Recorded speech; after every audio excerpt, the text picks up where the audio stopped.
pero que era totalmente diferente a la de hoy, porque podíamos hacerla presencialmente. Hicimos un taller de podredumbres y de fisiopatías amplio, con mucha fruta, en la que vosotros podíais verla de cerca, tocarla, olerla, que podíamos hablar entre nosotros y podíamos discutir cuál era la mejor forma de identificar esos desórdenes, y que lo podíamos hacer sin una mascarilla en medio y sin tener que mantener la distancia de seguridad.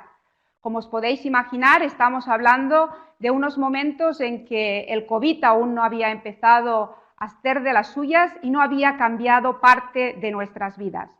Desgraciadamente, este año no pudimos realizar la segunda de las ediciones, que es lo que vamos a hacer ahora, en manzana y pera, que estaba programada para finales de marzo. Tampoco pudimos organizar la jornada de poscosecha de referencia en el sector, que llevamos haciendo ininterrumpidamente durante 18 años. Muy a pesar nuestro, tuvimos que renunciar, esperando si las cosas mejoraban a final de año. No pudiendo ser así, y haciendo nuestro el lema que han utilizado nuestros compañeros de fruticultura en sus jornadas frutícolas: el campo no para, el IRTA tampoco, pues igual que el sector primario, del que tenemos que sentirnos muy orgullosos porque han continuado haciendo su tarea a pesar de las dificultades y han concluido la campaña y han podido hacerlo de forma excelente y profesional, nosotros tampoco no queríamos ser menos, y el programa de poscosecha tampoco no paramos, vamos adelante y no queremos renunciar a ninguno de los objetivos que teníamos propuesto. Y aquí nos tenéis, delante de una cámara, de unos focos, en un plató improvisado. No se os escapa que este no es nuestro medio habitual, que no estamos acostumbrados, pero con mucha ilusión para intentar transmitiros nuestra información de esta forma diferente y de la mejor forma posible. Por tanto, aunque nosotros preferimos hacer este tipo de jornadas y de eventos de forma presencial, por el contacto que eso nos supone con nuestro público y la interacción que podemos tener, sí que hemos de aceptar que el modo online nos ofrece la posibilidad de poder llegar a un mayor número de personas y llegar mucho más lejos. De hecho, en esta sesión en castellano tenemos personas conectadas del otro lado del Atlántico, de Argentina, de Chile, de México, de Uruguay. Tenemos compañeros de nuestro vecino Portugal y otras personas de diferentes puntos de la geografía española, que, de hacerlo de forma presencial, seguramente no podrían estar aquí acompañándonos. De forma que vamos a tomarnos la parte positiva de toda esta situación y vamos a aprovechar la oportunidad que tenemos, intentar disfrutar de esta jornada. Esta era un poco la presentación que yo os quería hacer. Deciros que esta sesión consta de 3 ponencias de unos 20 minutos, que después vamos a hacer un turno de palabras conjunto. En el pie de vuestras cámaras tenéis el mail, el correo electrónico al que podéis dirigir vuestras preguntas, comentarios, dudas. El mail es jornada@irta.cat, jornada@irta.cat. Os invitamos a que nos enviéis vuestras preguntas. Nosotros las recogeremos y luego las trasladaremos a nuestros ponentes para intentar resolverlas de la mejor forma posible. A continuación, os presentaremos el material gráfico de divulgación que hemos preparado para vosotros para completar esta formación, para poder identificar de mejor manera las podredumbres y las fisiopatías tanto de fruta de hueso como de fruta de pepita, y acabaremos con la conclusión de esta sesión. Ahora ya no me voy a alargar más y vamos a empezar con la primera de las ponencias. Esta ponencia viene a cargo de Elena Costa. Elena es del Servicio Técnico de Poscosecha, tiene una gran experiencia en el asesoramiento de centrales hortofrutícolas, es una profesional que lleva mucho tiempo con relación directa con el sector, ha vivido muchas campañas y creo que es una persona muy adecuada para podernos resumir el que es el pasado, presente y futuro de las principales podredumbres y fisiopatías en fruta de pepita. Elena, cuando tú quieras. Muchas gracias, Neus. Buenos días a todos. Pues sí, me ha tocado a mí un poco hacer un resumen de lo que son las fisiopatías en nuestra zona. A la hora de preparar esta presentación, la verdad es que empezamos a revisar con las compañeras del servicio técnico las fotografías y las presentaciones que durante todos estos años hemos ido recopilando y que tenemos. Y la verdad nos dimos cuenta de que las fisiopatías han ido cambiando a lo largo de los años, que hay cosas que antes nos preocupaban y que ahora no nos preocupan tanto, y también fisiopatías nuevas que han ido apareciendo y que nos han obligado a tener que dar respuesta a los clientes de cuáles eran las causas o por qué se estaban produciendo. Por eso, a la hora de analizar estas fisiopatías, nos pareció interesante hacer 3 bloques de trabajo. El primer bloque, que sería el pasado, en el cual bueno, pues teníamos unos objetivos y unas herramientas distintas de los que tenemos ahora. Por eso iremos haciendo un análisis desde este punto de vista, situarnos un poco en la época en la que estábamos, con las tecnologías de que disponíamos y ver entonces cuáles eran las fisiopatías más importantes que teníamos. Por eso el primero de los bloques, sería el momento pasado. Aquí tenéis en esta diapositiva un poco cuál era el objetivo de esta época. En esta época el principal objetivo que teníamos era evitar pérdidas en conservación, es decir, disminuir los destríos. Cuando íbamos a las centrales y hablábamos con los gerentes, bueno, todos decían lo mismo, querían que al abrir las cámaras no tuviesen problemas de podridos, no hubiese problemas de escaldado. En aquellos momentos, hay que situarnos finales de los años 90, principios de los años 2000, teníamos unas atmósferas controladas con unos oxígenos que nos parecían a nosotros los mejores, hablábamos de un 2% de oxígeno como mucho, pero creíamos que eran lo mejor de lo que podíamos disponer. Esta época, el pasado, estuvo muy marcado por este elemento, el drencher. No entendíamos la conservación sin un tratamiento post cosecha a la entrada. Toda la fruta que entraba en la central pasaba por el drencher, recibía un tratamiento post cosecha. Era la época dorada de los fitosanitarios, teníamos todo tipo de escaldantes, tenía antiescaldantes, toxiquinas, difenilaminas, fungicidas, teníamos de todo tipo. Imazalil, teníamos iprodiona, había combinaciones con Folpet, con Captan. Era una época dorada para nosotros porque permitía, en el momento de hacer el tratamiento, establecer dosis, establecer diferentes combinaciones de productos y, por lo tanto, bueno, no tiene nada que ver con la actualidad. En la actualidad disponemos de 2 fungicidas y el año pasado se autorizó un tercero este verano, con lo cual, bueno, prácticamente no disponemos de muchas herramientas en lo que es el tratamiento post cosecha. Este elemento, el drencher, marcó mucho lo que son las fisiopatías de la época. En esta época, en el pasado, teníamos muchas fitotoxicidades como la que veis en pantalla, lo que se le llama la enfermedad del beso, aros de contacto, puntos de contacto entre frutos en los cuales se acumula el producto y al final acaba quemando. Otra de las fitotoxicidades que era muy habitual era la fitotoxicidad por difenilamina. Cuando bañábamos con este antiescaldante, la manzana golden un poco más virada de color, un poco más amarilla, adquiría esta coloración más parduzca y más marronosa que también depreciaba mucho el producto. Y por supuesto las fitotoxicidades por calcio. Como sabéis, el calcio es muy utilizado para evitar bitter pit, pero en aquella época también nos daba problemas de quemaduras en las zonas calicinas, donde se puede acumular el producto y puede llegar a quemar, o también quemadas de lenticela, zonas de contacto, zonas de acumulación. Y por supuesto, en el momento en que teníamos problemas graves en el drencher, el hecho de mezclar productos de diferentes casas comerciales con diferentes dosis o incluso en el manejo, el bañar fruta fría con fruta caliente, provocaba lo que eran las roturas del calcio, la rotura de la emulsión. Y al final lo que ocurría era que este producto químico acababa depositado sobre los frutos y acababa quemándolos. En esta época, en el pasado, no solamente teníamos problemas por manejo de los químicos, sino también por nuestra gestión, por la gestión que realizábamos del drencher. El drencher, como todos sabéis, es un punto crítico, es un cuello de botella en las entradas y por lo tanto llega un momento en el que si no gestionamos bien ese tratamiento, si hacemos caldos que van a bañar mucha cantidad de frutas, si acumulamos mucha materia orgánica en el drencher, al final podemos llegar a tener problemas como los que veis en la pantalla, problemas por hongos. Sabéis, el Rhizopus es uno de los podridos que no está bien controlado por Imazalil. Imazalil ha sido el principal fungicida utilizado durante los últimos 20-25 años, pero Rhizopus no está bien controlado. Si nosotros no gestionábamos bien el caldo y al final acumulábamos mucha materia orgánica en este caldo, lo que ocurría era que el drencher se convertía en un punto de diseminación de esporas y por lo tanto luego en cámara teníamos problemas muy graves con nidos, con escorrentías, con caldos que salían incluso por debajo de las puertas, mermas muy importantes.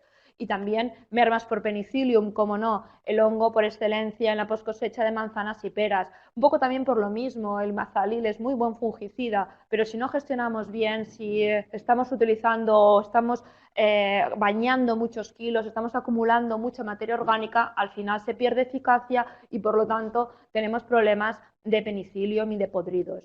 Lógicamente esto generaba un efecto rebote, porque en el momento en el que había mermas, al año siguiente bañábamos con más productos, incrementábamos dosis, hacemos mezclas con más fungicidas para intentar evitar un problema que era un problema de gestión y no un problema de tratamiento post cosecha.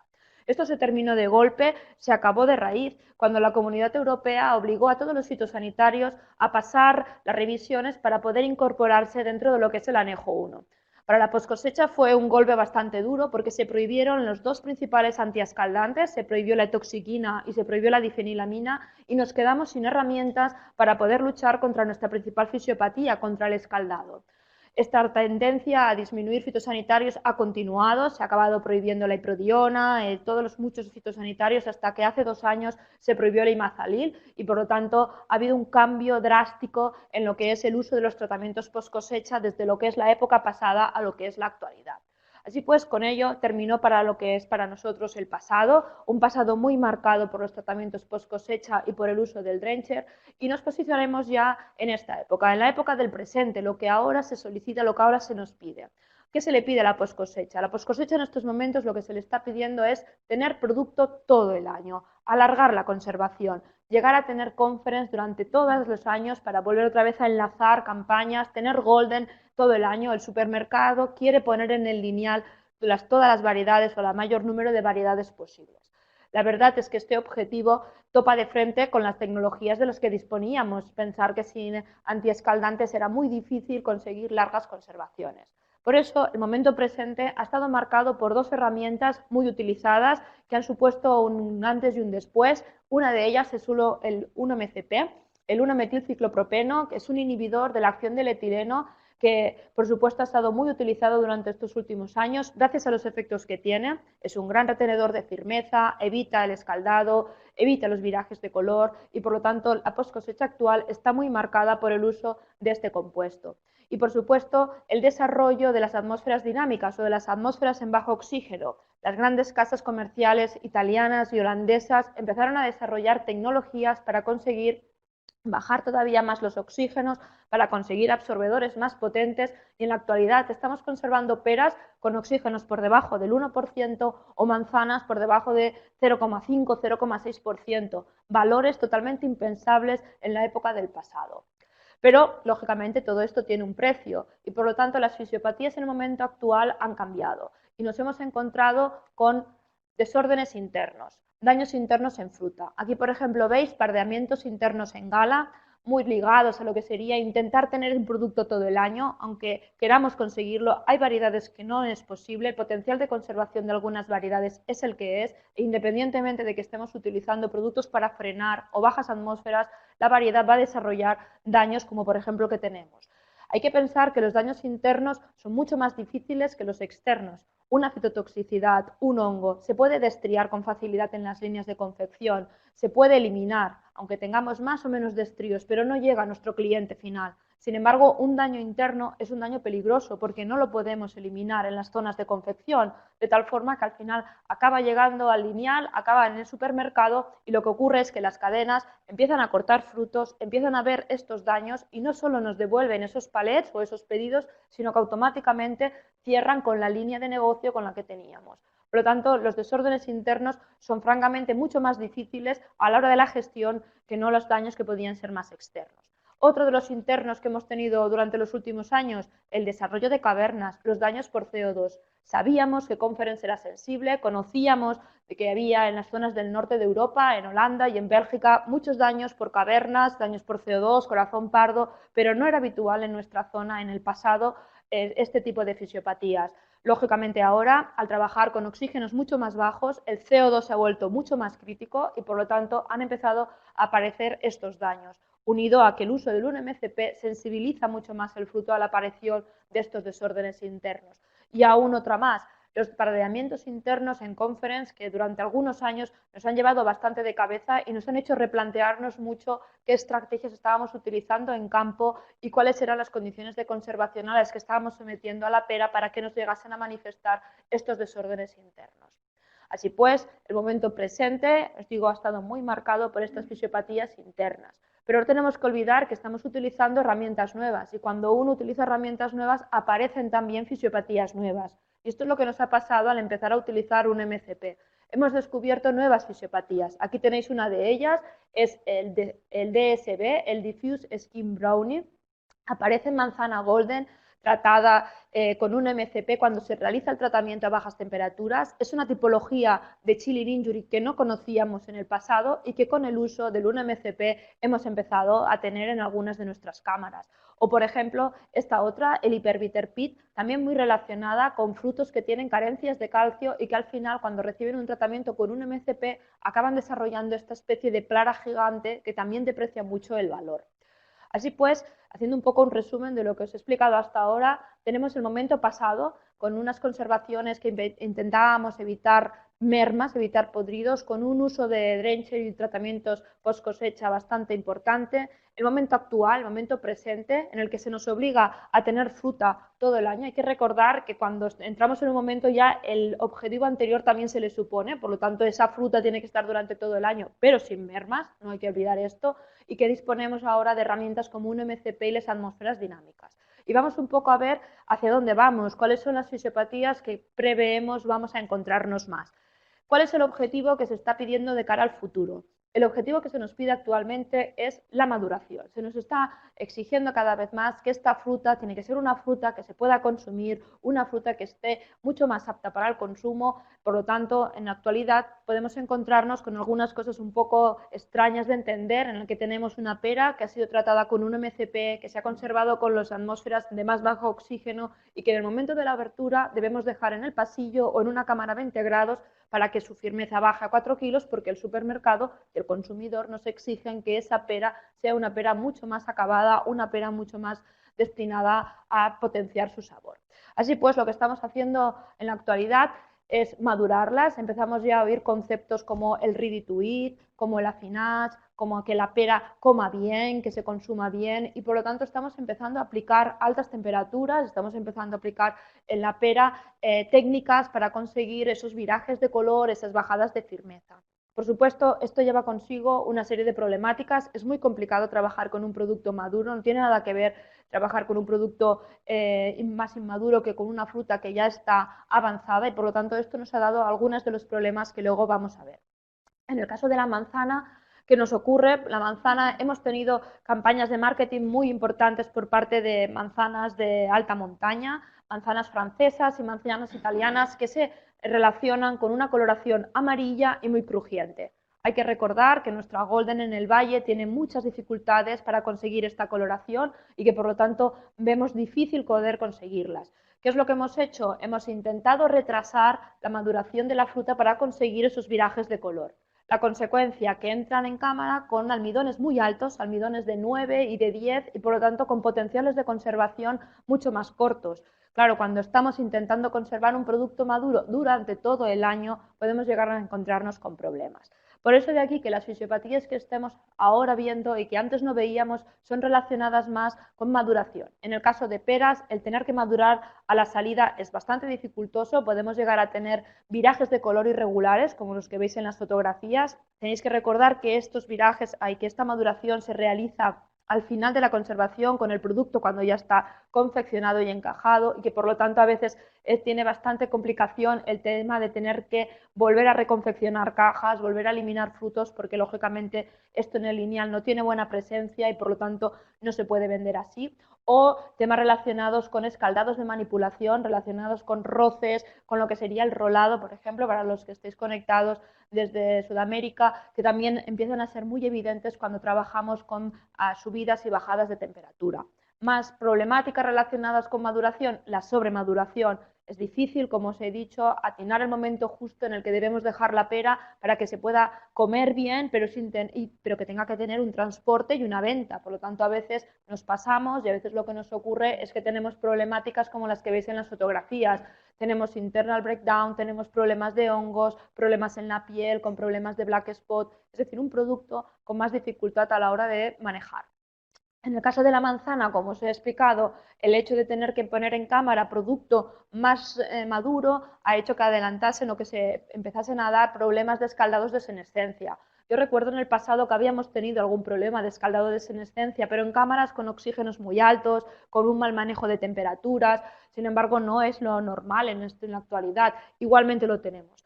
Hay que recordar que la fruta tiene su potencial y que por lo tanto son seres vivos, y si estamos recolectando un producto maduro, ese producto maduro va a tener menos potencial y no es posible que ese producto maduro pueda conservarse durante todo el año como nos quieren en la actualidad.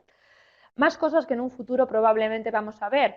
Pues bueno, habrá que lidiar con las problemáticas del cambio climático. Somos todos conocedores de que las temperaturas están aumentando, de que tenemos veranos mucho más cálidos, pero no solo veranos, también primaveras muy cálidas con unas lluvias irregulares. Es decir, que estamos teniendo cambios climáticos que afectan, por supuesto, a todo lo que son nuestras plantaciones. Aquí veis uno de ellos, el golpe de sol, lo que sería en inglés el sunbar, cuando se produce en campo. Pero en algunas ocasiones estas quemadas, que no se ven en el momento de la recolección, en el momento de llegar a cámara, aparecen lo que son los sun scalds, estos escaldados que son los oscurecimientos en las zonas que han estado más irradiadas. Recordaros también que con el uso del 1-MCP estos daños se acentúan mucho más, se ven mucho más y generan bastantes mermas luego en la confección del producto. Y por último, los nuevos hongos. Lógicamente estamos muy acostumbrados al penicillium, continúa siendo uno de los hongos más importantes en post cosecha, pero durante los últimos años han aparecido hongos nuevos que suponen un reto para nosotros. Aquí veis algunos de ellos. Gliosporium es lo que sería el ojo de buey, conocido también. Es una enfermedad lenticelar que no se había dado nunca en nuestra zona y que sin embargo empezamos a ver. O por ejemplo Alternaria, que en Sudamérica conocéis como el corazón mohoso, que tampoco era habitual en nuestras zonas, pero que en algunos años, sobre todo hace 2 años especialmente, tuvimos varios problemas en partidas afectadas por este hongo. Así pues, un poco para ver, según nuestra opinión, lo que va a pasar en un futuro, creemos que la poscosecha en un futuro va a ser una poscosecha mucho más personalizada, que va a ser una poscosecha en la cual vamos a tener que lidiar con diferentes estados de madurez, con todas las herramientas de las que tenemos disposición. Vamos a tener que utilizar fungicidas, pero también un MCP para poder regular esta maduración, y atmósferas de bajo oxígeno. Por lo tanto, esperamos que todos los conocimientos que hemos ido adquiriendo durante todos estos años y todas las nuevas tecnologías que tenemos a nuestra disposición nos permitan dar al sector las herramientas y también las recomendaciones para que cuando volvamos a realizar esta charla en 20 o en 30 años, pues no tengamos demasiadas fisiopatías, y eso querrá decir que hemos tenido éxito en el trabajo. Muchas gracias por todo y bueno, muchas gracias también a Neus por haberme invitado a estas charlas. Muy bien, muchísimas gracias, Elena, por esta presentación tan clara y este resumen de todo lo que ha pasado y va a pasar con el tema de las fisiopatías y las podredumbres. Vamos a continuar con la segunda de las presentaciones. Antes os voy a recordar que podéis hacer vuestras preguntas al correo electrónico que tenéis en el pie de la pantalla, jornada@irta.cat. jornada@irta.cat. Nos podéis enviar vuestras dudas, cuestiones, comentarios. Y vamos ahora sí a por la segunda de las ponencias. Estas ya son las ponencias más específicas. Vamos a empezar con una de desórdenes fisiológicos. Va a ir a cargo de nuestro investigador senior de poscosecha del grupo de fisiología, Christian Larrigaudier.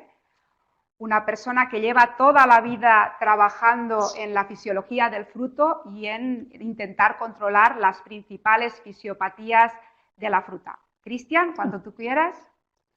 Bueno, muchas gracias.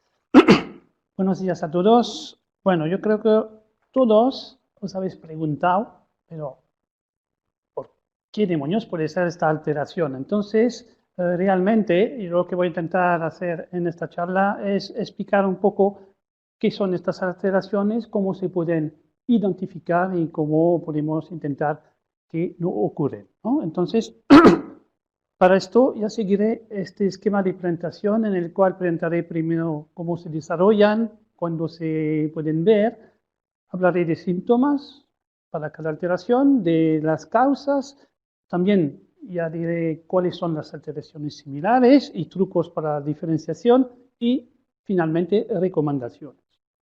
Bueno, entonces empezamos con la primera, que seguramente la alteración estrella que nos ha dado y nos siguen dando mucho trabajo es el escaldado superficial. Esta alteración se desarrolla principalmente, no hay factores de campo que intervienen, pero se desarrolla finalmente durante los primeros meses de almacenamiento y es muy típico de esta alteración, se aprecia, se ven los síntomas principalmente durante la vida comercial. Entonces, estos síntomas son los que aparecen en esta foto, es la aparición de estas manchas marrones que son difusas y que aparecen sobre todo en la cara más verde, no soleada, y es principalmente debido a un problema de oxidación en la piel, oxidación de un compuesto que es el alfa-farneseno, y que también en el cual interviene con mucha intensidad el etileno. Ya veremos que es un elemento importante que causa esta alteración. Entonces, esta alteración no hay que confundirla con otro tipo de escaldado, escaldado blando y escaldado de senescencia. Entonces ya hablaremos de esta alteración más adelante.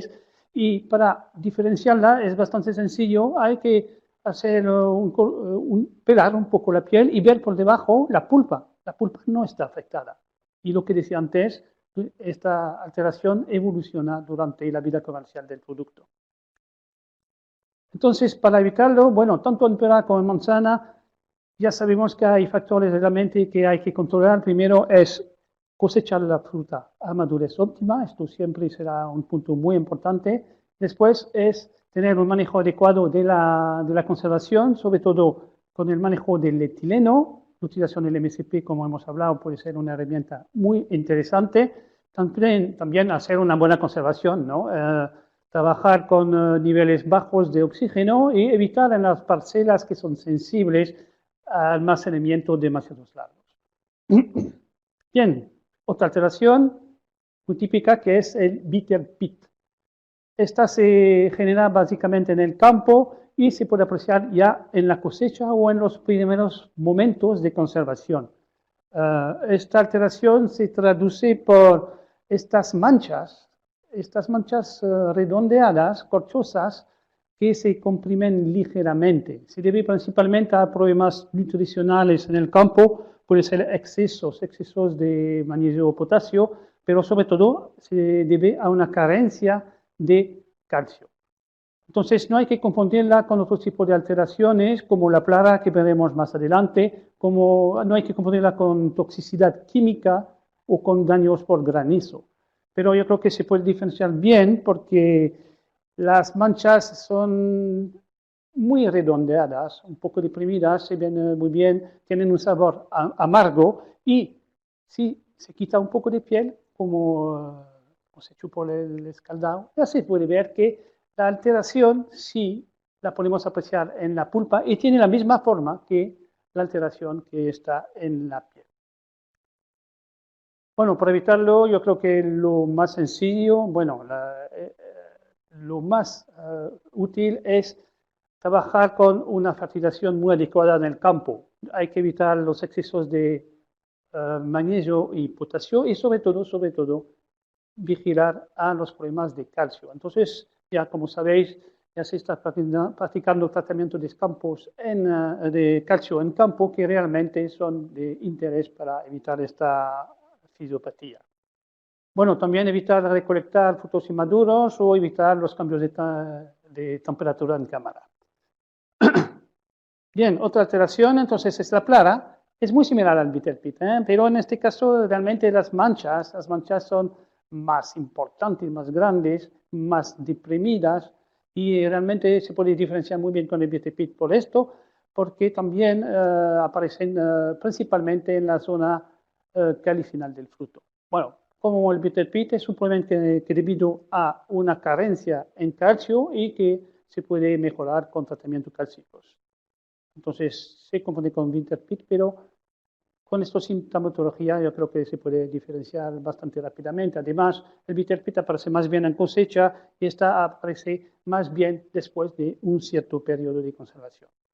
Bueno, la recomendación, lo que le he dicho, principalmente vigilar los niveles de calcio en la finca y hacer tratamiento cálcico si son necesarios. Escaldado solar. Este año sí que hemos tenido mucho problema de escaldado solar.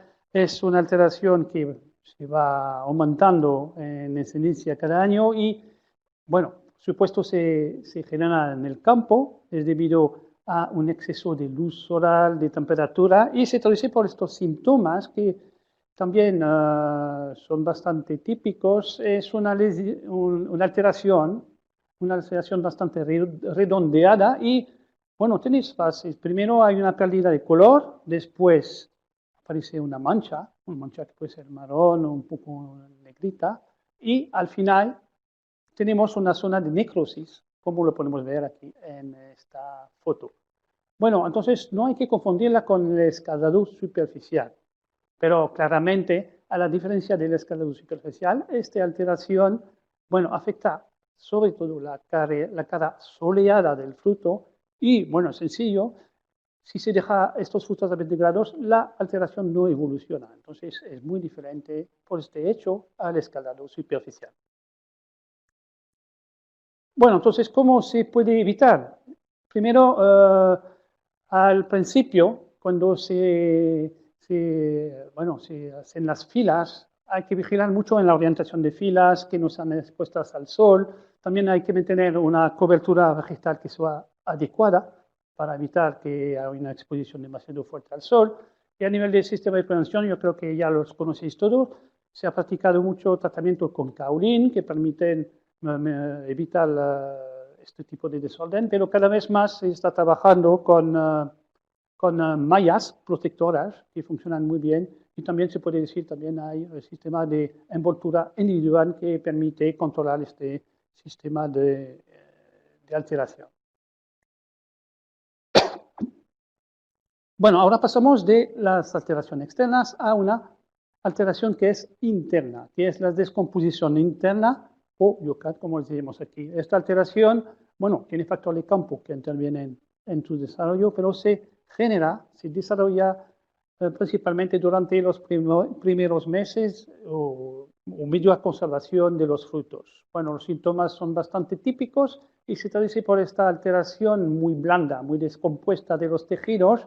Los tejidos se ponen blandos y acuosos y, bueno, esta alteración se debe, hay muchos factores que pueden incrementar esta alteración. Todos estos factores, en general, finalmente, que pueden incrementar la madurez del fruto. Esta alteración realmente es ligada a la madurez del fruto. Y no hay que confundirla con el corazón pardo, que veremos más tarde, pero para diferenciarla realmente yo, cuando veo dos frutos, para saber si es corazón pardo o descomposición interna, yo miro ya el tipo de alteración, si es muy blanda, acuosa, y si el fruto es muy maduro, ya sospecho ya que es una descomposición interna.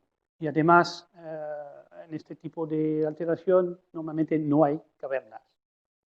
Entonces, bien, ¿cómo evitarla? En campo, un poco siempre lo mismo. En campo hay que vigilar la fertilización, hay que tener cuidado con los tratamientos hormonales que pueden incrementar la madurez de los frutos y muy importante, en este caso, recolectar a madurez óptima. A nivel del almacenamiento, bueno, también hay que vigilar todos estos sistemas que pueden incrementar la madurez de los frutos. Bueno, evitar, por supuesto, los daños mecánicos. conservar siempre a niveles de oxígeno bajos que permiten, bueno, ralentizar la maduración de los frutos y bien, cuando tenemos una parcela dudosa que hemos cosechado con frutos maduros, es mejor evitar almacenamiento largos y de larga duración. Corazón palo, entonces esto es el hermano de la descomposición interna. Bueno, también se desarrolla durante las primeras fases de conservación, se puede ver durante la conservación y se traduce por la aparición otra vez de manchas marrones que normalmente se inician en el corazón y que después se van extendiendo de forma radial para formar estas manchas, esta columna de mancha marrón que se puede ver en la foto. Entonces, en los casos últimos, se puede ver el desarrollo de estas cavernas huecas, secas, que realmente son típicas de este tipo de alteración. Bueno, se debe a muchas cosas, pero otra vez, en este caso hay una relación clara con la madurez inicial del fruto y entre cultivares con la porosidad. Las propiedades de porosidad de la pulpa que permite al CO2 de difundir más o menos bien. Entonces, es un punto importante que puede diferenciar la sensibilidad entre variedades. Bueno, similar a la descomposición interna, pero realmente lo que he dicho se diferencia bien porque en este caso tenemos una alteración que es seca y tenemos la presencia de estas cavernas que son típicas de esta alteración debido al CO2. Bueno, corazón palo, entonces aquí hemos trabajado ya hace más de 20 años, hemos iniciado nuestro trabajo en esta alteración y en este proyecto se ha visto que había factores de campo que sí tenían importancia, que había que vigilar la fertilización, por supuesto, había que vigilar la carga del árbol, porque los frutos con más calibre son siempre más sensibles al corazón palo. Había que evitar riegos intensivos cerca de la fecha de recolección y siempre recolectar la madurez óptima. Entonces, bien, campo, pero a nivel de almacenamiento también hay que procurar preenfriar muy rápidamente o enfriar muy rápidamente los frutos para evitar que generan CO2, hay que tener una buena estiba y ventilación de los palots y siempre conservar a bajos niveles de oxígeno, pero también bajos niveles de CO2 porque es una alteración que se relaciona con los niveles de CO2. Bueno, la resistencia, otras alteraciones que ya conocemos todos, se puede observar ya en cosecha. Bueno, es muy típica, es el desarrollo de estas alteraciones con la piel con un aspecto translúcido, oleoso, jugoso, y se debe a infiltración de líquidos en los espacios intercelulares y principalmente a desequilibrios nutricionales o del desarrollo vegetativo del árbol. Entonces, yo creo que aquí no tenemos problema de identificación, es muy sencilla para identificar, entonces no hay alteraciones similares y se puede identificar de forma muy fácil. Bueno, entonces, para evitarla, campo. Esta vez campo, básicamente la fertilización, como siempre, y tener un buen equilibrio vegetativo del árbol para evitar estos problemas. También hablamos de evitar las cosechas tardías. Escaldado de senescencia. Aquí tenemos alteraciones que se generan durante el almacenamiento, durante el largo almacenamiento, se puede ver al final del almacenamiento y bueno, tenemos estos síntomas con esta alteración marrón que afecta tanto la piel como la pulpa y tenemos aquí una alteración que es muy desagradable, hasta el olor y los sabores de la fruta son desagradables. Entonces se debe principalmente a problemas de maduración tanto si hacemos una cosecha que no es adecuada o si conservamos más de la fruta, temperatura, etc., ¿no? Entonces esta alteración no se tiene que confundir con otros tipos de escaldado superficial, escaldado blando, pero yo creo que es bastante sencillo de diferenciarla porque a la diferencia del escaldado superficial se desarrolla tanto en piel como en pulpa y afecta a frutos realmente mucho más maduros y a la diferencia del escaldado blando que veremos más adelante es una alteración mucho más difusa y altera todo la piel. Entonces, para evitar el campo, bueno, hablamos de madurez, evitar tratamientos que pueden incrementar la madurez, evitar las cosechas tardías que incrementan las madurez, y como lo dijo Elena, bueno, ahora a nivel de almacenamiento, cada vez que queremos fruta más tiempo, etcétera, bueno, tenemos mucho más problema. Entonces, siempre conservar a buenas temperaturas y con niveles de bajo oxígeno.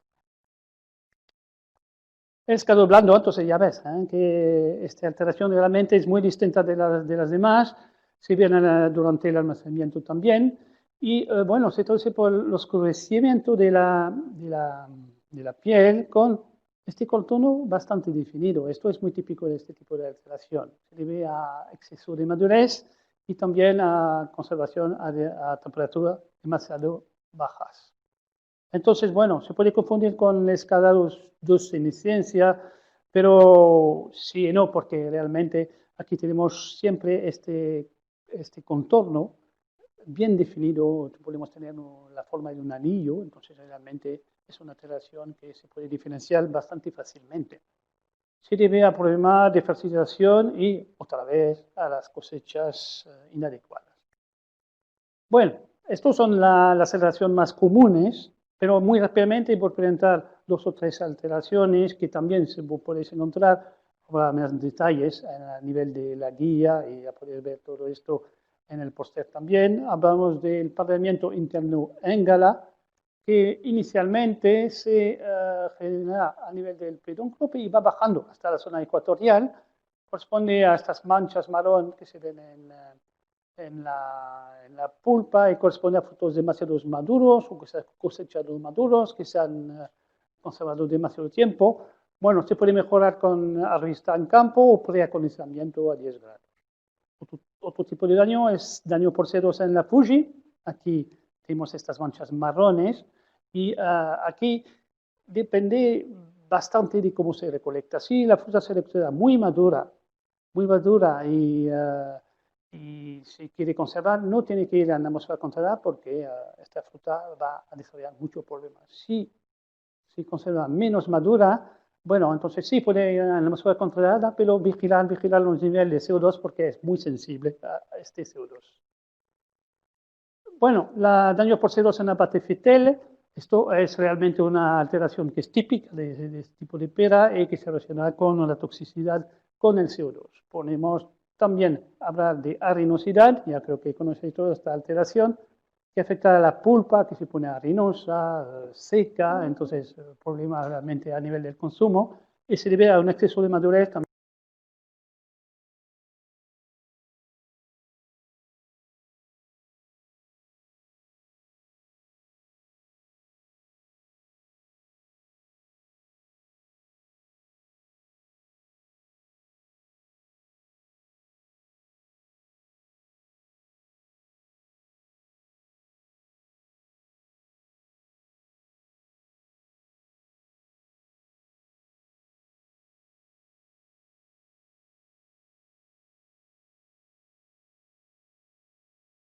Al final tenemos hasta un fruto que es con la piel totalmente negra, entonces ya realmente es muy desagradable.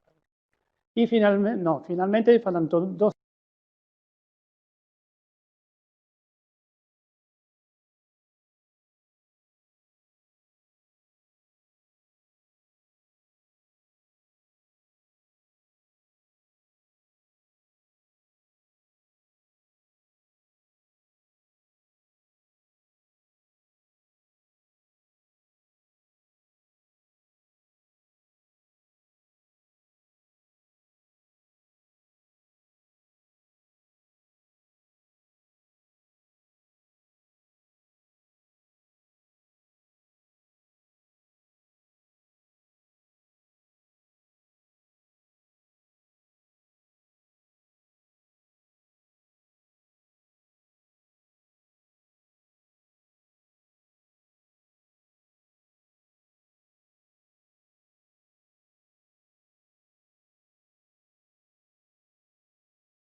y es bajo.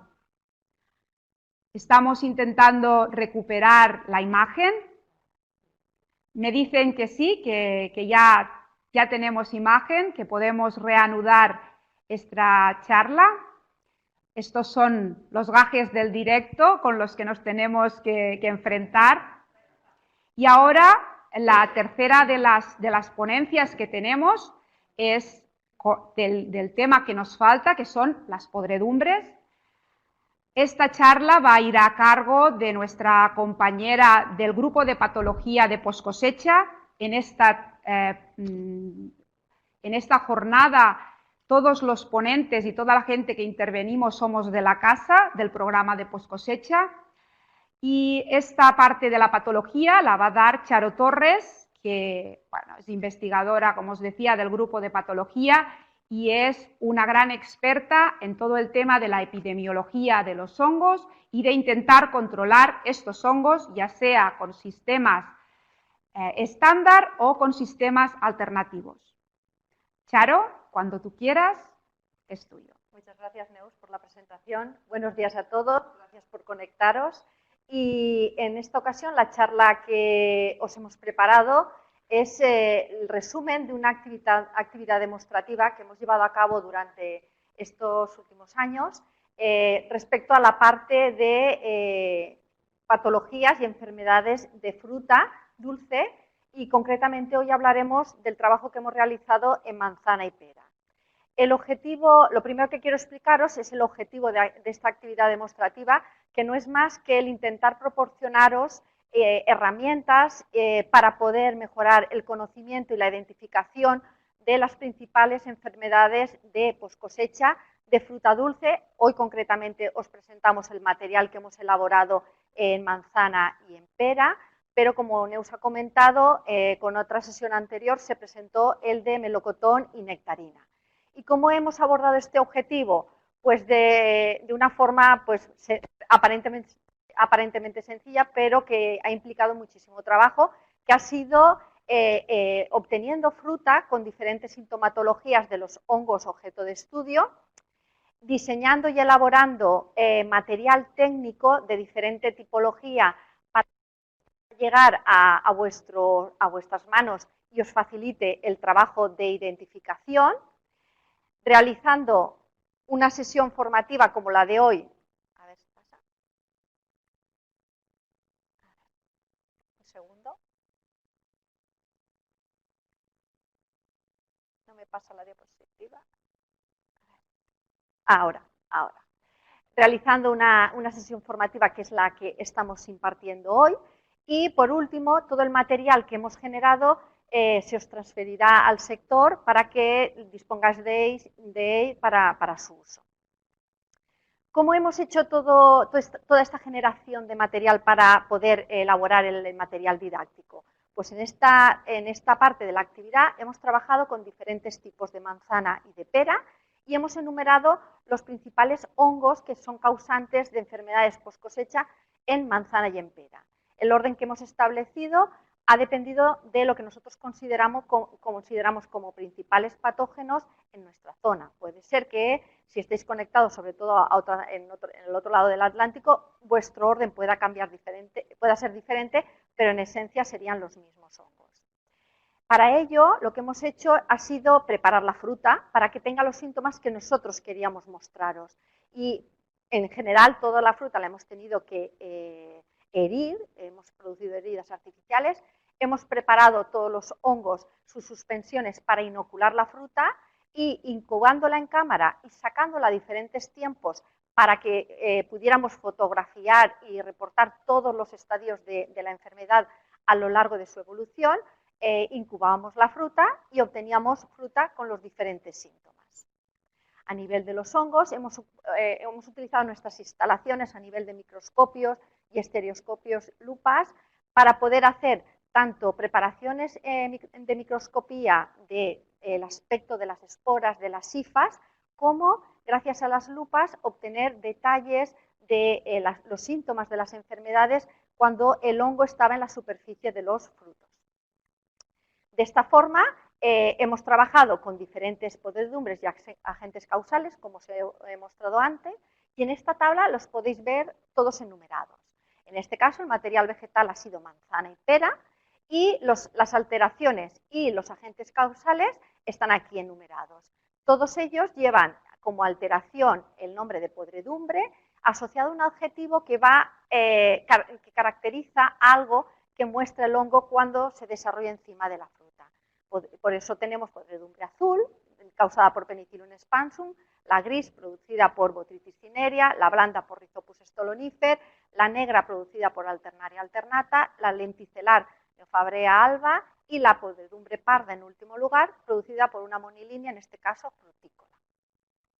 Vamos a ver ahora con detalle cada uno de estos hongos y su aspecto en el desarrollo en la fruta. En la primera posición estaría Penicillium expansum, que produce la podredumbre azul.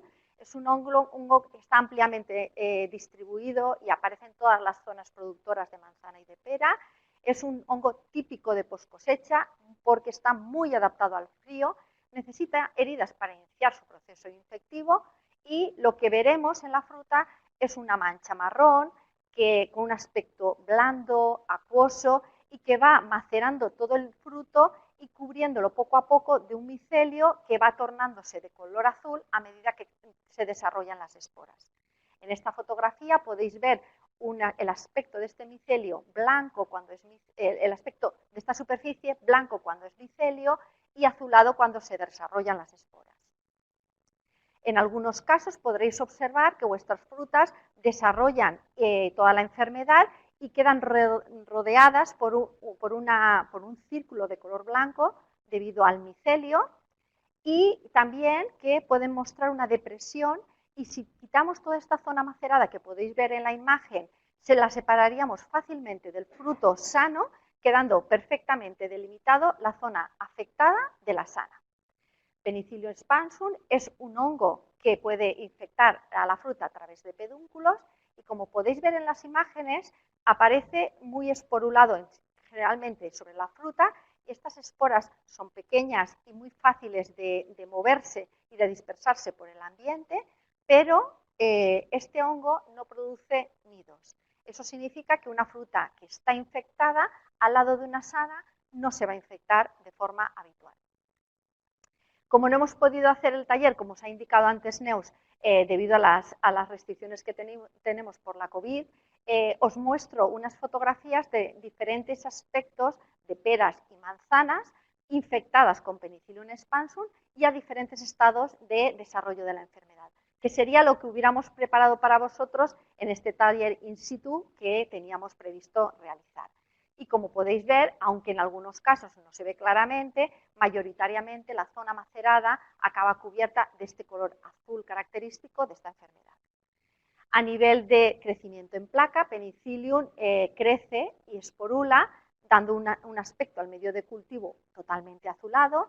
Y si realizamos preparaciones de estos medios de cultivo y las miramos al microscopio, veremos unas esporas pequeñitas, esféricas, y sobre todo lo que es característico es que el final de la hifa presenta una estructura a modo de pincel, como podéis ver en la imagen, si lo vemos por microscopía electrónica, es muy clara y que es lo que da nombre a este género.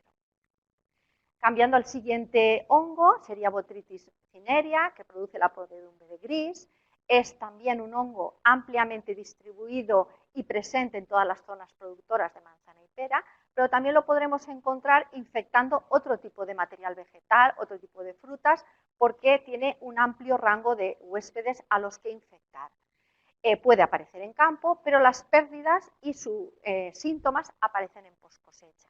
También se desarrolla en frío, necesita heridas y ¿qué observaremos? El inicio de la enfermedad es una mancha marrón, en este caso mucho más dura, y con unos márgenes, como podéis ver en la última pera de la imagen, más difusos. En la zona macerada se va cubriendo por un micelio que inicialmente es de color blanquinoso y que poco a poco con el tiempo va adquiriendo un color grisáceo, pardo que da nombre a la podredumbre. Si viéramos la superficie de esta fruta en detalle, por ejemplo con una lupa, veríamos que a través de las lenticelas observamos cómo sale el micelio y las esporas.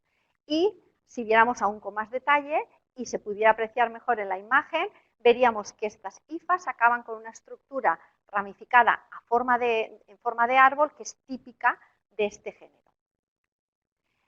Al igual que ocurre con Penicillium expansum, botrytis también puede infectar a la fruta a través de los pedúnculos, pero en este caso sí que forma nidos. ¿Eso qué significa? Que una fruta infectada en contacto con una sana la infectará. Por eso podréis encontraros en un momento dado en una caja de fruta un montón de fruta infectada concentrada solo en una zona. Aquí tenéis el aspecto, como os he dicho antes, con Penicillium, de diferentes manzanas y peras infectadas con este hongo y cómo va evolucionando la enfermedad. En algunos casos veréis micelio más blanco, otros casos ya ha virado el color porque ya tiene esporas, y esto sería las sintomatologías que os podríais encontrar en vuestro día a día. El hongo crecido en placas en medios de cultivo, en placas, tiene un aspecto grisáceo. Las esporas también las obtendremos en este tipo de medios de cultivo, y si hacemos una preparación y la miramos por microscopía óptica, veremos unas esferas ovoides, un poquito más globulosas, y aquí sí que podéis observar que la hifa acaba con una estructura en forma de árbol característica de botrytis. Pasamos al tercer hongo, que sería Rhizopus stolonifer, que produce la podredumbre blanda. Es un hongo también que está presente en todas las zonas productoras de manzana y de pera. Es un hongo que también aparece en campo, pero que las pérdidas económicas las producen post cosecha. Y a diferencia de los otros dos anteriores, su incidencia suele ser más baja, pero a nivel de severidad es mucho más grave. ¿Por qué? Porque tiene un crecimiento mucho más rápido que los anteriores, se dispersa muy fácilmente, y en muchas centrales, cuando lo habéis tenido dentro de vuestras casas, sabéis que ha ocasionado pérdidas económicas muy importantes. Sus síntomas también son unas manchas de color marrón que evolucionan muy rápidamente. En pocos días tendríais la fruta con el aspecto de las que tenéis en imagen. Tiene una podredumbre muy blanda, muy agualosa, y que acaba descomponiendo internamente todo el fruto de forma muy rápida, de forma que podríais encontraros todo el fruto descompuesto y solo quedaría por fuera como una especie de papel la piel. El caso de Rhizopus, si miráis con detalle esta raya de color oscuro que tiene la fruta infectada, veríais a simple vista, sin necesidad de ninguna lupa ni de nada, veríais que el micelio acaba en unas cabezas de un color oscuro, negro normalmente, que es característico de Rhizopus. Y si la vemos con más detalle, aquí podéis observar estas cabezas, y la hifa se une a la fruta a través de una especie de raíces que se llaman rizoides y que es característico del género, y de ahí su nombre de Rhizopus. Rhizopus, igual que hemos comentado antes con botrytis, produce nidos. Estos nidos se dispersan muy fácilmente, descomponen muy rápidamente la fruta y producen un líquido que tiene un olor característico y que hace que la transmisión de esta enfermedad de frutos sanos sea muy rápida, porque, como habréis observado alguna vez en vuestros centrales, fruta infectada de las partes de arriba de las cajas va cayendo en cascada hacia las partes de abajo, llegando a sobresalir incluso por la parte exterior de las cajas. De ahí que sea tan severo su incidencia cuando está presente en una central hortofrutícola. Este es el aspecto de esta podredumbre en diferentes manzanas y en diferentes peras, en diferentes momentos de la enfermedad, y solo comentaros que la mayoría de ellas no las podríais ni coger porque, como os he dicho antes, el fruto está descompuesto internamente y es muy difícil de cogerlas porque realmente acaba siendo una masa acuosa muy difícil de manejar.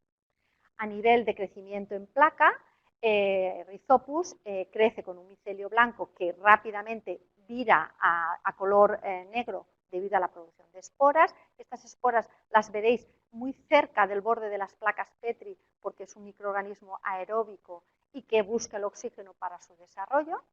Y si realizamos preparaciones al microscopio, en estas imágenes podéis ver una hifa con el rizoide que os he comentado antes y el aspecto de las esporas en la imagen de abajo, que como podéis ya apreciar son mucho más grandes que las anteriores, de un aspecto globuloso y oscuras, de un color casi negro. El siguiente hongo sería Alternaria alternata, que produce la podredumbre negra. Es un hongo que también está presente en todas las zonas productoras, principalmente en zonas de manzanas. Aquí no ha sido muy importante, pero como acaba de comentar mi compañera Elena, pues ha habido años que su incidencia ha sido más alta de lo habitual y sí que sabemos que en zonas como Argentina y demás es una enfermedad mucho más problemática. A nivel de sintomatología, se trata de un hongo que produce una podredumbre, una mancha marrón que va oscureciéndose a lo largo del tiempo, pero se desarrolla de forma muy lenta, adquiere un color oscuro, es una podredumbre seca y muy firme y sobre todo es muy característico un desarrollo muy lento. Hemos tardado muchos días para obtener fotografías con estos diámetros de crecimiento. A nivel de colores, adquiere colores desde los marrones y verdes oscuros hasta el negro. Y una mancha como la que veis en la imagen que tenéis en pantalla puede desarrollarse o quedarse ahí, y en algunos casos ese desarrollo es hacia el interior de la fruta en profundidad, y otros casos queda superficialmente y según las condiciones de humedad que tiene el fruto puede desarrollar el micelio. En las tres fotos que tenéis, desarrollo del micelio, podéis apreciar las diferencias de coloración de esta podredumbre que van desde unos colores pardos, marrones muy oscuros, hasta prácticamente negro. A diferencia de las anteriores, Alternaria alternata es un hongo que también puede estar presente en campo, pero en campo sí que puede producir infecciones que pueden quedar no visibles, ya que quedan dentro del corazón de la manzana, principalmente las que tienen cáliz abierto, y solo será visible esta enfermedad y este desarrollo cuando en post cosecha abrimos la manzana y nos encontramos este corazón mohoso que ya denomináis en zonas de Argentina y que se ha producido la infección en campo. Aquí tenéis el aspecto de diferentes peras y manzanas infectadas con Alternaria alternata y ya podéis observar, como os he dicho antes, que su desarrollo puede ser más rápido, más lento, pero generalmente le cuesta mucho, y diferentes coloraciones a nivel de micelio y de aspecto exterior. A nivel de crecimiento en placa, aquí podéis ver una placa en la que hemos crecido Alternaria y tiene un color, pues, un verde muy intenso. Si hacemos una preparación al microscopio, lo que sí que tiene muy característico este género son la morfología de sus esporas. Encontraréis, si hacéis una preparación al microscopio a partir de este cultivo, esporas muy grandes, normalmente ovoides, un poquito alargadas, pero sobre todo lo que tiene característico es que muestra tabiques, tanto longitudinales como transversales, a lo largo de todas las esporas. Y eso es un hecho que os puede ayudar a su identificación. La siguiente enfermedad la causaría el hongo Neofabraea alba, o como últimamente se está denominando Neofabraea vagabunda, y que es el que anteriormente se conocía como Glosporium. Taxonómicamente los cambios son muy rápidos y van evolucionando, con lo cual nuestra nomenclatura y nuestra forma de llamarlas se tiene que ir adaptando, pero aún así pues hay veces que mantenemos algunas formas de llamarlas como anteriormente. Produce lo que se denomina podredumbre lenticelar o ojo de buey, y ahora veréis por qué estos dos nombres. Es una podredumbre también muy lenta, la podemos encontrar en zonas productoras de manzanas, no en todas ellas, sobre todo en zonas con elevada humedad, pero también ha comentado antes mi compañera Elena que aquí en nuestra zona empieza a aparecer este hongo y esta problemática. Se desarrolla empezando por una mancha de color marrón que tiene un desarrollo muy lento, va virando de color, pero sobre todo lo característico de esta enfermedad es que crece formando círculos de diferentes coloraciones, como podéis sobre todo observar en la segunda fotografía. Si miramos esa fotografía en detalle, lo que observamos es un primer crecimiento de un color, un marrón mucho más claro, el tejido es como más esponjoso y le sigue un crecimiento de un marrón mucho más oscuro, más firme. Eso es lo que da nombre a esa denominación de ojo de buey, porque recuerda al ojo de este tipo de animales.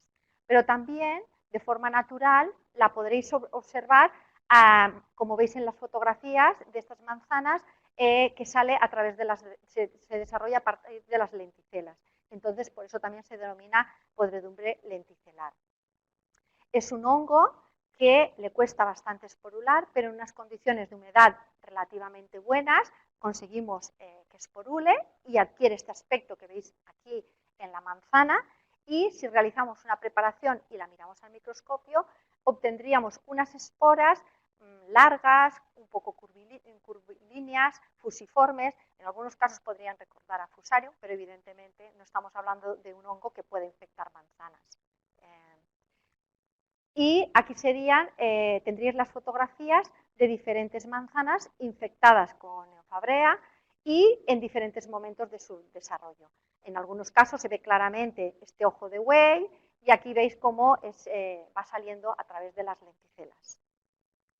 Y por último estaría Monilinia frutígena, que es la causante de la podredumbre parda. También es un hongo que está distribuido en las zonas productoras, aunque en nuestro caso tiene baja incidencia, aparece en campo y en otro tipo de frutas como melocotón y nectarina aparecen otras especies que son las más importantes, pero en el caso de manzanas es esta la especie más importante. Produce una podredumbre marrón, firme, y que cuando va desarrollándose desarrolla un micelio que adquiere un color blanco, de un color beige bastante característico. Y algo característico también de esta podredumbre es que las lenticelas aparecen vitrificadas de color negro. Es esta imagen que tenéis aquí en una manzana. Su crecimiento es formando círculos concéntricos, como podéis observar en estas dos imágenes, y dependiendo de las condiciones atmosféricas, sobre todo de humedad, también es capaz de formar nidos y transmitir la enfermedad de fruta podrida a fruta sana. Aquí tendréis el aspecto de diferentes manzanas y peras infectadas por este hongo y en el que podéis observar también este crecimiento, digamos, radial. Pero donde más lo observamos, este crecimiento haciendo círculos, es cuando crecemos Monilinia frutígena en placas. En la cara, sobre todo del envers, veis cómo crece, formando unos aros característicos, y realizando una preparación de esporas, lo que observaremos son unas esporas pequeñas, con un aspecto alimonado, muy características de Monilinia y difíciles de diferenciar entre especies de Monilinia. Y simplemente acabo la charla dando agradecimientos a la fuente de financiación para llevar a cabo esta actividad, que ha sido la Generalitat de Cataluña, y la actividad demostrativa Patopos, que nos ha dado pie a hacer generar todo este material.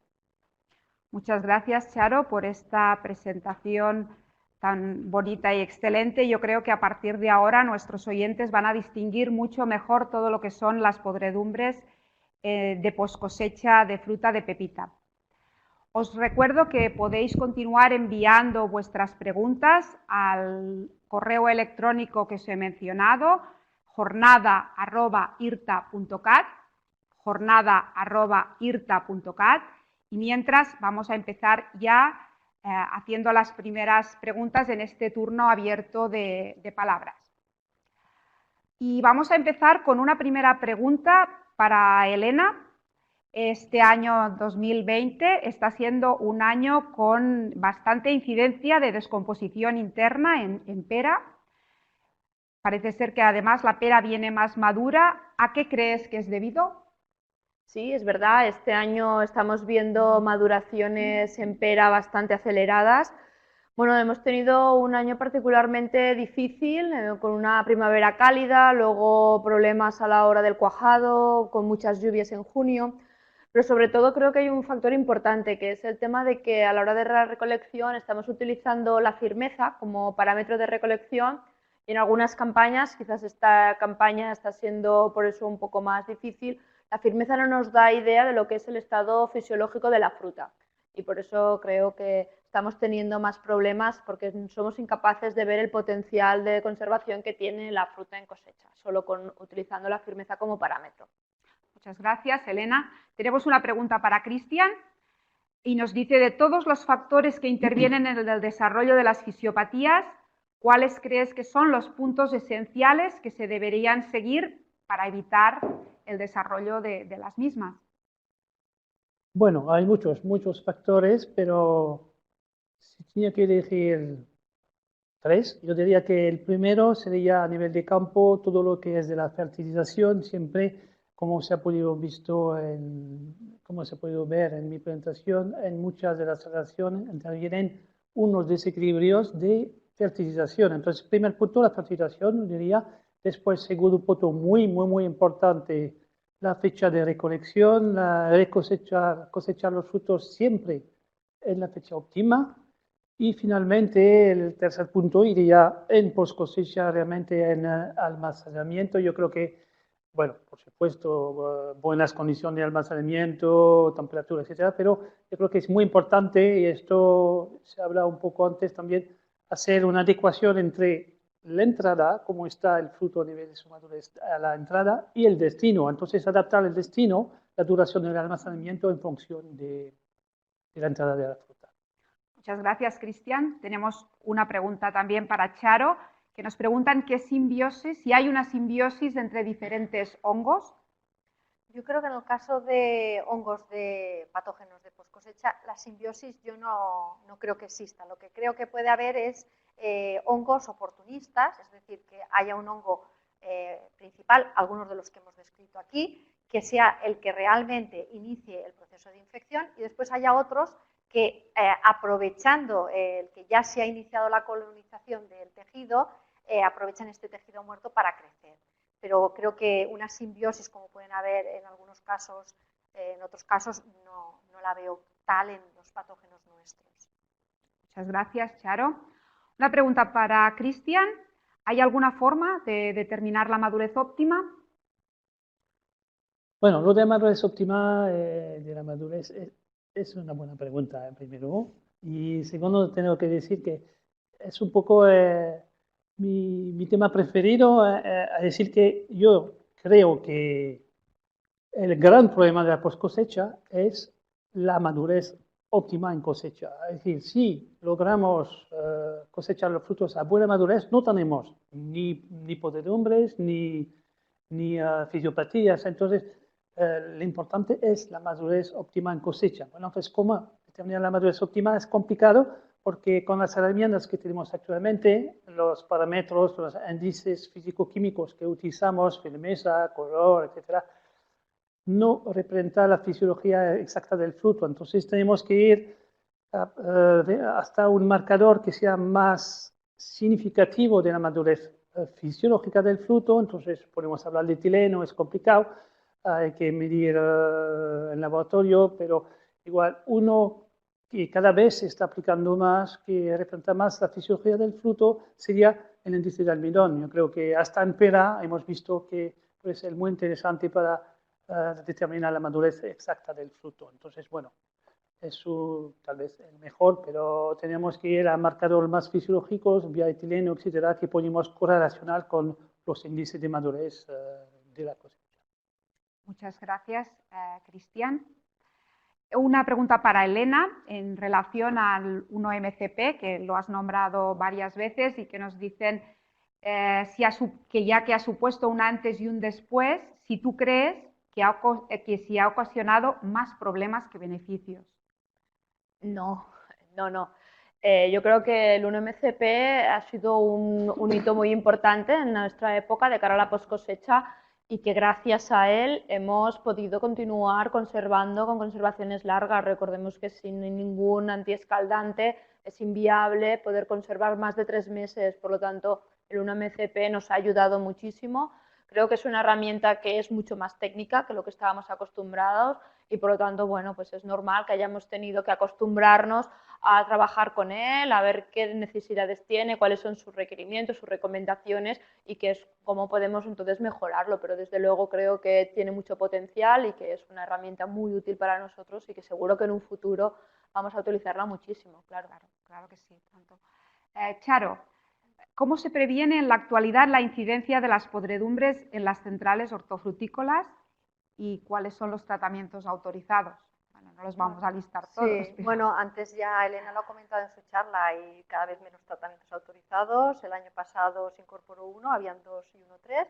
¿Y cómo se previenen? Yo creo que en eso lo que podemos hablar un poco por nuestra zona, se están previniendo ya empezando con unas buenas prácticas en campo, implementando cada vez una forma de manipular la fruta de una forma más, vamos a decirlo, cariñosa, más cuidadosa, evitando que durante el proceso de manipulación se produzcan heridas, que es la principal fuente de entrada de los hongos, y entonces eso ya ayuda, junto con otras prácticas culturales que ya se aconsejan a través de nuestro servicio técnico, va reduciendo la posibilidad de entrada de hongos. Y después unos tratamientos, los que estén autorizados, hechos con mucho rigor, con mucha cautela y con los momentos adecuados. En algunas enfermedades, hablo más de otras, a lo mejor más de que empiezan en campo, ya se incorporan tratamientos también en campo. Hay tratamientos que se pueden aplicar en campo con el objetivo de controlar la enfermedad en post cosecha, pero siempre de una forma como mucho más racional. Yo creo que es la tendencia. Muy bien, muchísimas gracias. Hay una pregunta que pone que es para mí, pregunta que nos llega desde Argentina y que nos dicen si va a ser posible obtener todas estas imágenes de las diferentes fisiopatías y enfermedades para poderlas mostrar al personal de calidad de sus centrales hortofrutícolas.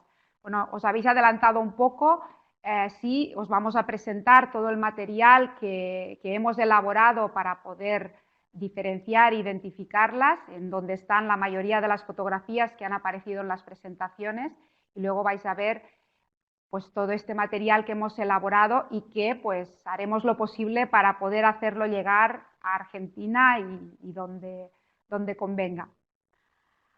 ¿Hay más preguntas? Sí, hay otra pregunta para Charo. Nos dicen, Rhizopus en el caso de fruta de pepita se caracteriza por sus pelos, por estos filamentos que nos has enseñado con las cabezas de aguja.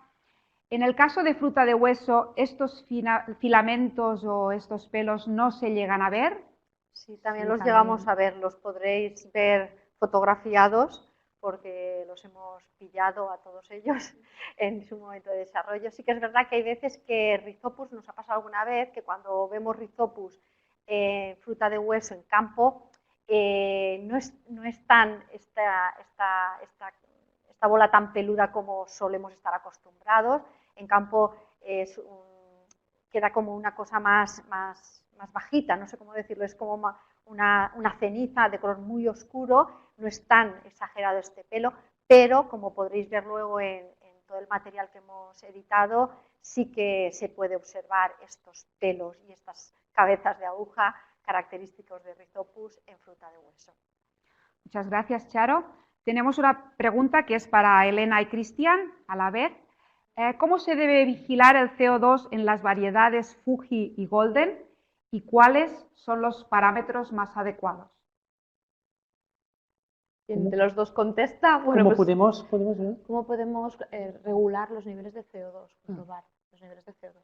Bueno, yo creo que son dos variedades diferentes, son variedades distintas. Sí. Para nosotros, en el caso de Golden, nuestra Golden soporta bastante bien niveles altos de CO2, por lo tanto, podemos trabajar en niveles, podemos estar hablando del 2, del 3, incluso hemos llegado a tener.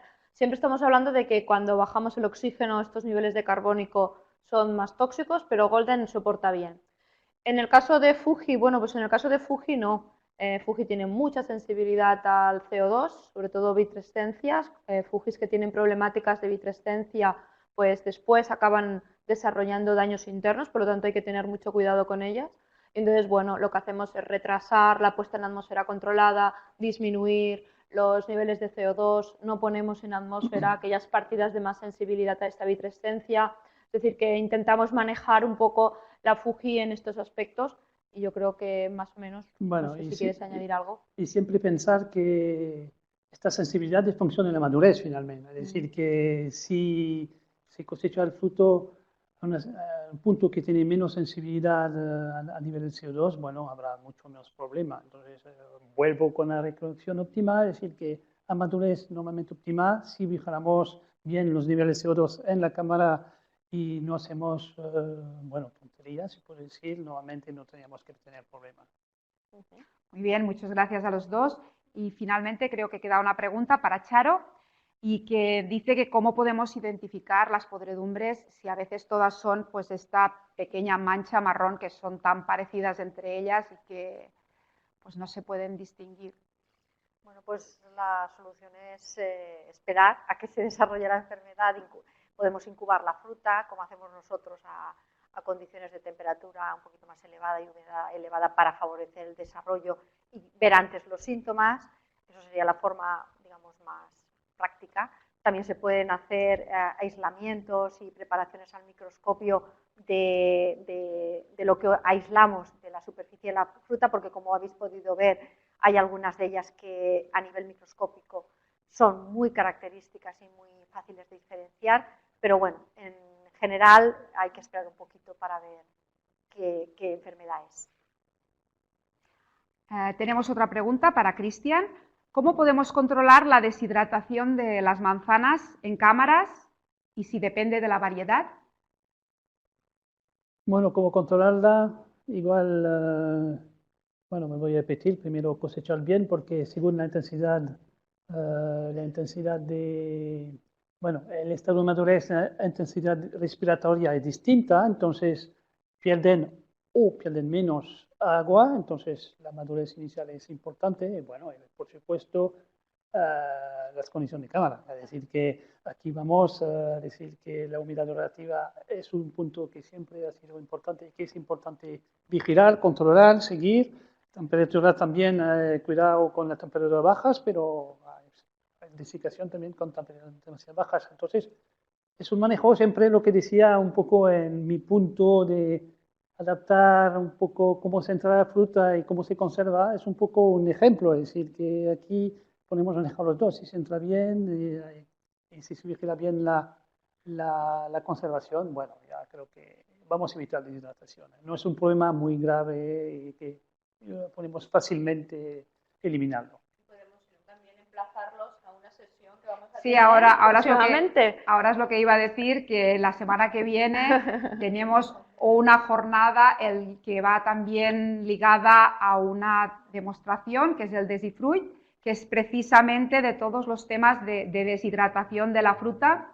Es el día 25. Bueno, a la gente que estéis interesados en acudir, también va a ser de forma virtual, con lo cual podemos enviaros el enlace, os podéis conectar y aprender mucho más sobre los temas de deshidratación de la fruta. Hasta aquí las preguntas. Muchísimas gracias a los tres ponentes y ahora pues llegaría el momento de presentaros este material de divulgación que estamos muy contentos, todo el equipo de Postcosecha, de poderos mostrar. Y realmente, tal cual dice que una imagen vale más que 1000 palabras, pues os hemos elaborado un vídeo en el cual mostramos pues todo este material que os ofrecemos y que esperemos que sea de vuestra utilidad.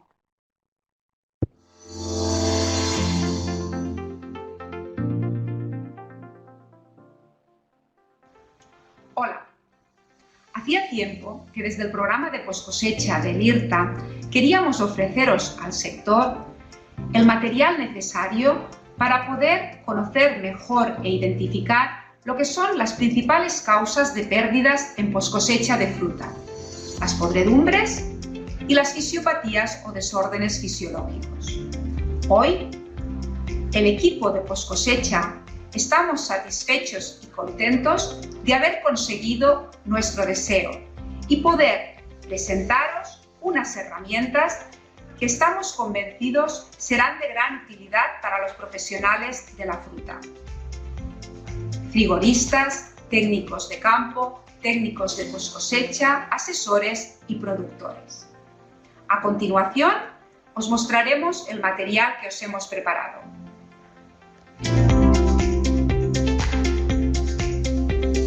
Esta documentación que hemos elaborado incluye 3 tipos de material. En primer lugar, 2 guías fotográficas de podredumbres, a las que llamamos de forma coloquial pantoneras, por su formato similar a las paletas de colores y pinturas. Una para melocotón y nectarina y otra para manzana y pera. Como podéis ver, son muy manejables y prácticas para que os las podáis llevar a campo, a la central, al laboratorio o allí donde más os convenga, con el fin de ayudaros a identificar qué podredumbre afecta a la fruta que estáis visualizando. En segundo lugar, también hemos editado pósters con las fisiopatías y podredumbres más habituales, que podéis colocar en algún lugar visible de vuestras centrales frutícolas, en los despachos o en los laboratorios. Estos pósters han sido pensados como un material fijo para ser colgado y familiarizar al personal con estos problemas de la fruta. Y finalmente, si queréis aún tener más información sobre estos temas, hemos elaborado 2 guías descriptivas, una para fisiopatías y otra para podredumbres, que incluyen melocotón, nectarina, manzana y pera. En estas guías encontraréis la descripción, los síntomas, las causas que las provocan, el control, las buenas prácticas tanto en central como en campo para evitarlas y, naturalmente, muchas imágenes de todas ellas. Todo este material es gratuito y se ha podido elaborar gracias a la financiación del Departament d'Agricultura de la Generalitat de Catalunya mediante las ayudas de demostración Fisiofruit y Patopost. Finalmente, deciros que para los clientes del servicio técnico de poscosecha, este material se os entregará en mano a través de nuestros técnicos asesores en los próximos días. Para los demás, podéis venir a recogerlo al Fruit Center o contactar con nosotros. Esperamos y deseamos que este material que os hemos preparado os sea de utilidad en vuestro día a día, que al final es uno de nuestros principales objetivos.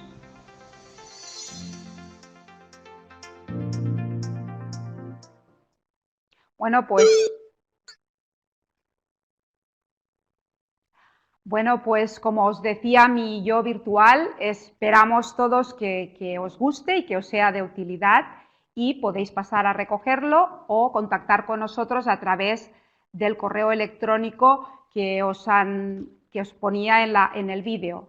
Postcollita, en català y con T, postcollita@irta.cat.